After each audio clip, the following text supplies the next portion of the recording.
Good morning, everybody. My name is Mark Elkins, and amongst the hats that I wear, I also happen to run a small ISP. And I have been running DNSSEC for a number of years. Just to give you an idea on the background of what POSIX is, like I said, a small ISP. It's been around for quite a long time. We have a mixture of customers, end user, content providers, I guess you can say. The end users basically all connect via telecom, ADSL or other ADSL type providers. The content providers, or the people that we host virtually, most of them are on a single machine. Otherwise, there is obviously a bunch of machine hosting and rack hosting. So it's a typical smallish ISP environment. We're based in the data centers in Midrand. I suppose one interesting thing is one machine runs or looks after 1,500 domains. There's only 150 websites on that machine because we don't just do websites, but we have domains where other people can just do registration only, save a bit of money on the co.za legacy fees. But it is DNSSEC aware. There's DNS hosting, part domains, etc., etc. So there's a mixture of service levels there, explaining hopefully the difference between 150 websites and 1,500 domains. So a POSIX or myself history of DNSSEC. Back in 2004, we had the ICANN event in Cape Town. When I said we, that would be the ZACR, or rather Uniforum at the time. And at that time, we had some interesting instructors giving instruction on DNS and DNSSEC at the time. What ended up happening is those people then started doing regular training in South Africa, and I was fortunate enough to attend one of the earlier intro and advanced DNS training courses as a student in this country. Within a month of that, I was so excited when I saw TSIG, transactional signature signing. I had that implemented on a machine. So the bug had bitten. Within a couple of years from the training started, I became one of the training instructors. And 2007 is an interesting year from my point of view, because I also started running native IPv6 in that year as well. By 2008, 2009, I had taught DNSSEC a couple of times, and this gave me the ability to, therefore, implement DNSSEC. There was no inline signing, it was a bit cumbersome at the time, but got it up and running. Some general DNSSEC principles, which I stick to.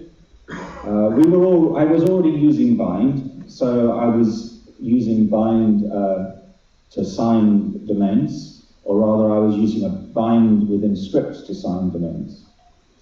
The general wisdom of the time, and I believe that still largely sticks today, is certain decisions that you have to make. Key signing key, default lifetime is 1 year. I chose 370 days to make it a nice even number.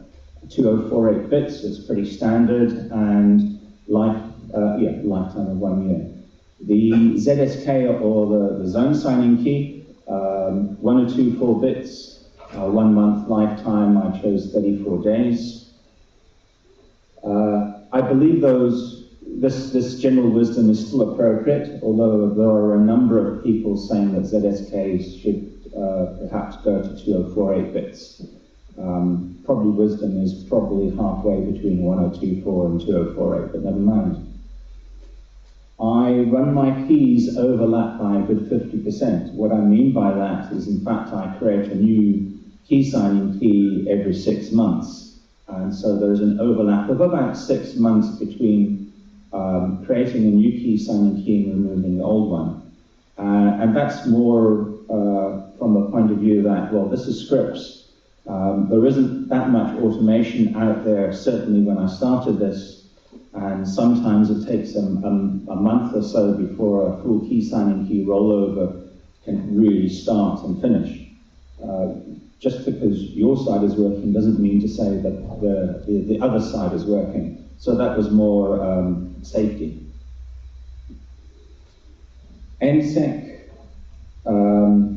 I had that as the only option for small zones. NSEC, the problem with NSEC being that if a zone is NSEC signed, it's possible for someone to walk the zone. In other words, they can find every single record in the zone, so you may as well publish the zone.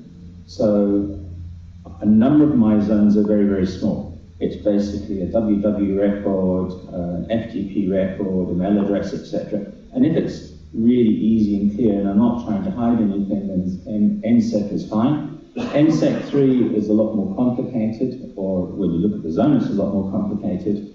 And I tend to use NSEC 3 if I feel that I'm trying to at least make it a little bit more difficult for someone to get a full zone from me. When I started, the root was not signed.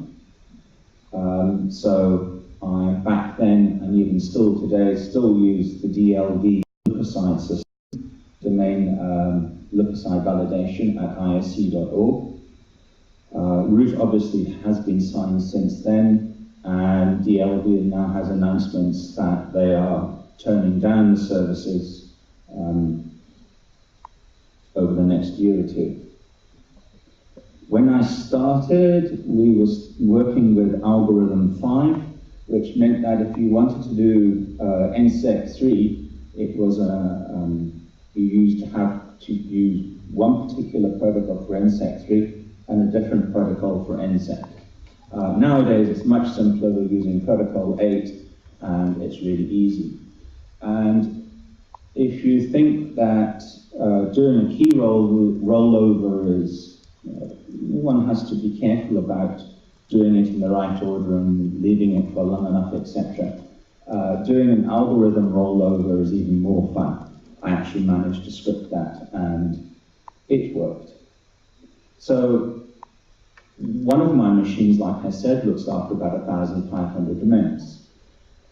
It's a standard LAMP application, Linux, Apache, MySQL, and PHP machine. So on that, that's where I first started implementing a DNSSEC kind of routine. So the settings were controlled by the web front end. The information is stored in the database, and at times information is written out to the Unix or the Linux file system. So the directory structure for that, for example, for example.co.za, is I would have my database, my zone database eventually written out as a flat file, and the key material would be kept in that same directory. One of the problems is when you start playing with DNSSEC, if you don't put down some form of structure, is all the keys end up in the same direction, and it can look a lovely mess. So I was, from the early days, separating and keeping the key material for a particular domain in a particular directory, so I could find and locate things. After I had finished that, I realized that my most important domain, from my point of view, posix.co.za, wasn't signed, and I couldn't do it like that. I didn't really want to put the POSIX domain into the same structure as I had done for my virtual web system and my virtual web clients. So I ended up writing a discrete bash shell script. I'm actually quite into bash. As anyone who knows the history of Cursor, the whole co.za system was initially a bash shell script. Settings, obviously I can use the file system only. And so for an example.com, apart from sticking my primary into something, into a directory structure, as shown etc bind PRI for primary, and then the name of the domain name as a directory, and then storing all the files associated with that domain name inside that directory. So yes, I have the same db.example, the zone file, which I would edit with my project editor VI, but there would also be DNSSEC.example would be where I would tell it whether it was signed or not, and how I was signing it, whether it's NSEC or NSEC3. I'd stick in an MD5 checksum as well. I get lazy and I don't bother changing things like the SOA serial number anymore. That's now scripted because I create checksums before and after. Therefore, we can see if there's been a change, and so it can do things like automatically implement serial numbers. Nice and lazy. And the key material would be stored there. So there is a shell script system that does the same sort of thing. Activation, once it's up and running, one realizes in fact that it can be almost totally automated. So within my virtual web system, somewhere on the DNS page, I simply have a button that has 3 options, or 2 options if it's a simple zone. Simple zone meaning less than 12 records or something similar. So it's simply a matter of changing a button that says none to NSEC or NSEC3 and hitting the commit. It really is that simple for a user. Within the discrete zone shell script system, one variable, the DNSSEC-example.co.za in this particular case, it's a one-liner with 4 or 5 characters in it, which is either one of none, NSEC or NSEC3. So that again is relatively simple. You change it from when the structure is created, it automatically creates the files, and all you do is simply go and change none to NSEC3, and next time that particular script runs, it will simply sign everything and do all the right things. The script is available on the website POSIXAfrica.com. I wouldn't say it's the best piece of coding ever, but it does the job, and it's been doing the job for the last 5 or so years. From a status point of view, where am I and what have I learned?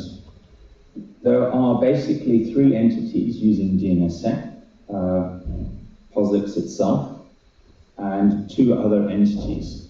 The 2 other entities both attended the advanced DNS training sessions that the COSA or the ZACR runs, and they use the registration services only. And then I noticed a 3rd one pop up recently, but he's only got 1 domain in there, and that was an ru.net.za entry. And I'm glad about that, because therefore people can use this system to test DNSSEC for themselves. This is what I feel is happening. Normally, once you sign something, you have this horrible problem in that you have to talk to parents. In the world of EPP and everything that's local, it's really, really easy. Use the EPP extension on the DNSSEC extension inside EPP, and therefore you can drop DS records, or rather in this case, you drop a DNS key record into a COSA type system, and it will generate the DS records in the zone. And that works just fine, and it's been working just fine for about 2 to 3 years. Other web interfaces that I tend to use, if I'm playing with Afrinic stuff, all my reverse zones are signed. I have to go to Afrinic and cut and paste. The same thing would be true for example, for the DLV system. COSA is not currently signed, ZA is not currently signed, so to make anything really useful today, there is the matter of putting stuff into the DLV system. All POSIX domains, all POSIX GTL domains are signed. So for example, I've got this really cute name, posix.systems. Of the 1,500 domains that I currently have in my virtual web system, 90 of the domains are signed. They're mainly my domains, but like I said, there's a couple of groups of advanced students who have also signed their stuff. Of those, 43 are NSEC, 47 are NSEC 3, or another way of looking at that is 50 over those 90 domains are in the co.za domain, and as far as I know, I'm the only EPP registrar that has put any DNSSEC material into the COSA zone, and there are 40 others. From an interest point of view, remember that the ZACR also runs 3 city domains, GTLDs, .Joburg, .Durban, and .Cape Town, and I was able to have a sneak view, and I noticed that there are 2 cities now that are signed, and I look after 50% of those through my system. The other one is the Dutch company, I believe. Point is, it's there, it's working, and from my point of view, unless you play with something and that's the only way that you become comfortable with it. Right now is the right time to play with things, because if you break something, it doesn't matter unless potentially you've got something in the DLV system, and then maybe it will break something. But right now, you've got the opportunity of playing with DNSSEC without burning the fingers as such. So you've gone through all this work, or I went through all this work, and yes, it's really cute to have DNSSEC signed zones, but where is the usability? Why will it make the world a safer place from my customer's point of view? Well, one of the things that I also do on my virtual web system is I manage SSL certificates. And so some of my domains have SSL certificates, and as you can see from that, I use .com. I'm also into wildcards, and recently, a year or so ago, I discovered DAME and the TLSA record. So now, if I have an SSL certificate, what I can do is I can take a checksum of that SSL certificate and stick it in as a properly formatted TLSA record into the zone, especially, of course, if I'm looking after the DNS for that zone. So this is, again, a snapshot of my SSL page, and it is showing me that if I wanted a web TLSA record, it would look something like that. Well, it would look like that. And again, for SMTP, if I'm using an SMTP TLSA record. And when it says the TSLA record is present and correct in the DNS, we're just talking only about the web. So automatically, if the DNS is locally hosted, there is an option to add or update the TLSA record. It's strictly speaking for the web only, and the system says, do you want to stick this into the DNS? You hit a button and it's done. And that's interesting. From an informational point of view, if you want to generate that by hand, you can obviously use the OpenSSL client to get the certificate directly from the website, or you can use that to test other people's systems with the first either. Or if you have a copy of that certificate on hand, and if you're doing SSL, you probably do have that certificate in the file system, and you can feed that through the first, followed by which will generate a TLSA type 301 for web validation, or through a multiple number of commands to get a 311 type TLSA for an email record. It took me a while before I got this information, so I think that is rather useful. So the advantage of that is then, if you then have a recursive resolver which is DNSSEC aware, and you're using that record, you're using that DNS resolver to do all your lookups. You can also add the DNSSEC validator into many browsers now, and a picture of a Firefox browser doesn't just give me a nice green key to show me that the zone is signed. It also gives me a green padlock to say that the TLSA record checksum matches the certificate that this SSL website is using. That to me is plugging the big hole with the 1,500 available CA people who may generate an SSL certificate for you. So this is definitely tying one with the other, better security, and yes, I'm also running IPv6. So, some concluding thoughts.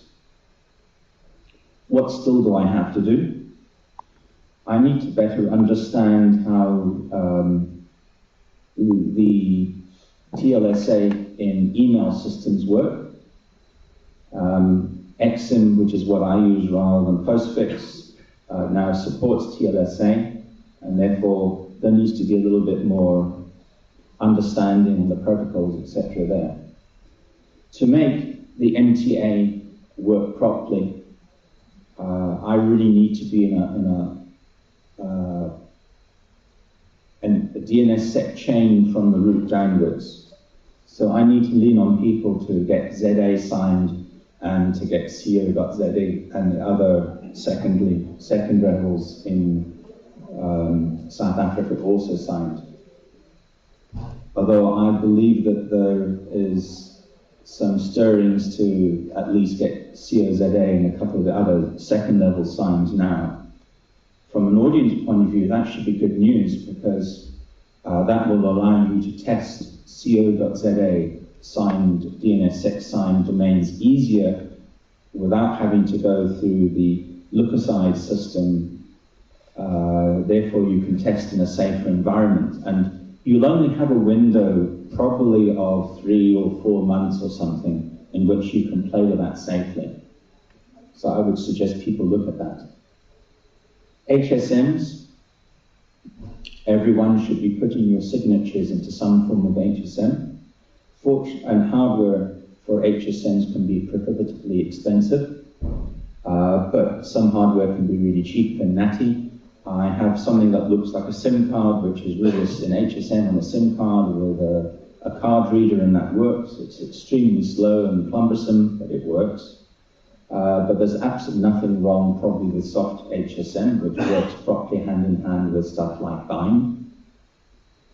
Software, I've mentioned a script that I've put up. There's a lovely piece of software called OpenDNSSEC. It may, when I say fiddly, what I'm meaning here is you may end up having to have a second machine in the whole chain of how you distribute your domains out there for the world to see, but it's possible.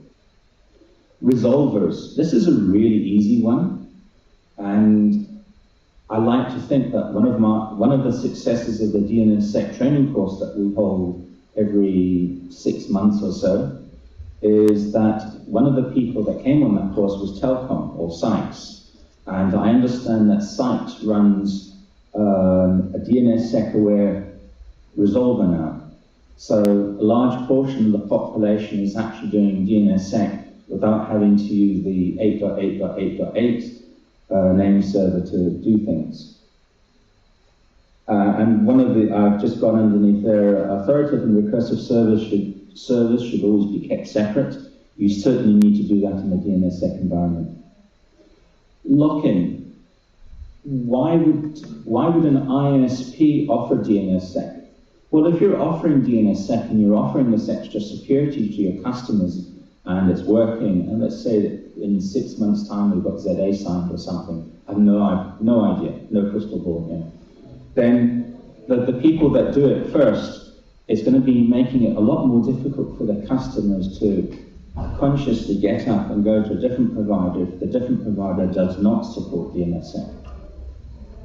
Future, from my point of view, if I wanted to, I could flip a switch and simply don't give anyone an option of not signing. Everyone would be signed. So it would be very, very simple for ISPs, once they've got it up and running and working comfortable, to literally make every single domain they publish to make it DNSSEC. Successes, failures. I've currently had 0 failures since switching on, which included a protocol rollover as well. Yes, no one would have noticed if I had disappeared, but I didn't disappear, and so far 100% success. And that is me, and I'm open to questions. Thank you.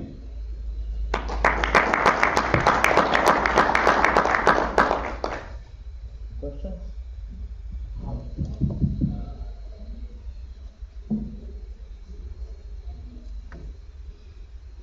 Hi, Eddie from Domain Name Services. Just a comment, the cursor zone is already signed in a sandbox. We're just waiting for Z8 to be signed, and as soon as that happens, we'll go ahead and start publishing cursor. The main reason you guys want to seriously think about using DNSSEC is probably to look seriously at the TLSA, the DAME protocols. So it'll give you a little bit more security if you want to say which CA you're using. But the big one is the ability to publish things like SSL certificates in DNS. So you don't have to go through the pain of paying a CA to sign your stuff. Thanks.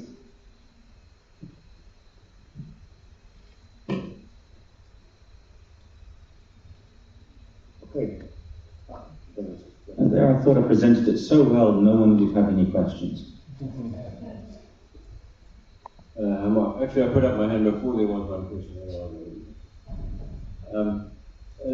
According to the program, this was going to be called Why Implement DNSSEC. That's next. The case study was to be after change. But so are we going to have that? Yes. Or why, it's still coming? As long as we can get Skype working, yes. Oh, I see. Well, let me ask the question anyway, because Mark knows the answer.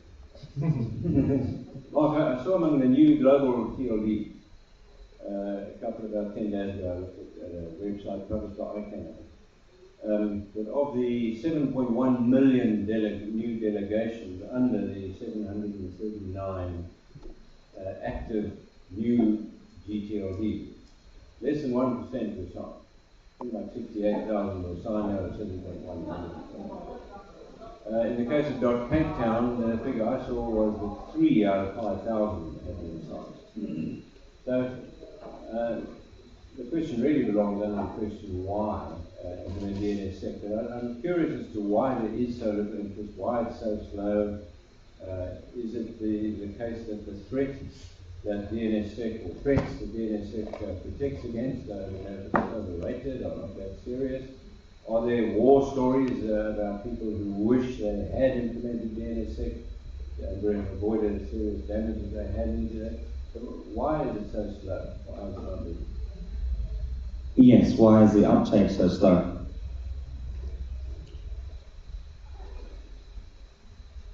I don't know that I have a real answer for that, I'm afraid. I can tell you, though, that the uptake of DNSSEC recursive resolvers is probably higher than the uptake of IPv6, and IPv6 has been around for a lot longer, I think, than DNSSEC from a series point of view. So DNSSEC has kind of overtaken IPv6. Why? I don't know. People are too comfortable with where they are, perhaps. My question about war stories, are they not scare stories of great damage that could have been avoided?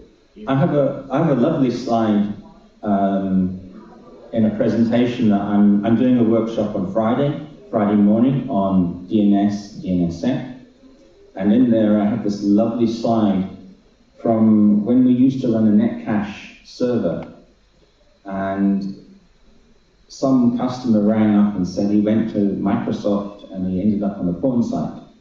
So we immediately checked this out, and we spent the next hour checking out the fact that yes, this definitely was a porn site. That's the only excuse you've got. So that was a simple caching poison scenario, which that particular client was rather prone to. And it was fixed by using a Linux box with a DNS lookup rather than the netcache application. But that happened. As far as I know, this didn't happen that often, but it happens. So I know it can and does happen in the real world. One would assume the people that would do cache poisoning, in other words, would literally put the wrong information into a DNS recursive resolver so that if other people looked at that particular query, they would get the wrong answer. The problem is nowadays, that would probably redirect you to a fake banking site. So rather than using phishing or social influence to get you to go to the wrong web bank site or whatever, a financial site of any type, you're now going to one that you've been taught religiously to type the right thing in. You type the right thing in, you get to a site that looks like the right place, you forget to look for the green padlocks or whatever it is, and you start your banking transaction. Except now this is a fake website. And I guess that to me is one of the more serious things. Has it happened? I'm not aware of it. I haven't been told that it's happened. But there's no reason for it not to happen. That would be the only sort of war story that I would be able to see. I do know that SSL certificates have been compromised. There have been famous cases of that happening, to the point where it closed down. It was a Dutch SSL certificate provider. It closed down. Did you not know? Yeah. So if Dame had been around and everyone had been using that, then everyone would have spotted it perhaps straight away, and therefore maybe that company would still be in existence today. I don't know. I'm sure that's a horrible war story for those involved. I have a partial answer to the question of why. It's my Rhodes University customer. We all work very slowly. We have out-of-date software, things like that. DNSSEC was difficult. That's changed. So Bind does inline signing, and it gets a lot easier. We didn't consider it until the tools had caught up with the protocols. So that's a partial answer. The other part for the answer for us is, what's the point if the data is not signed? Yes, DLV, that's another thing I've got to pay attention to. So the point I'm making is that at the moment there are barriers to entry that are coming from the software side, there are barriers to entry that are coming from the top of the domain side. And even though we looked at this 5 years ago, we didn't see the point 5 years ago. We're starting to see the point now. And I should add that once EPP and everything else is signed and using EPP, then it can be totally automated. Zero intervention. Anyway, thank you. Thank you.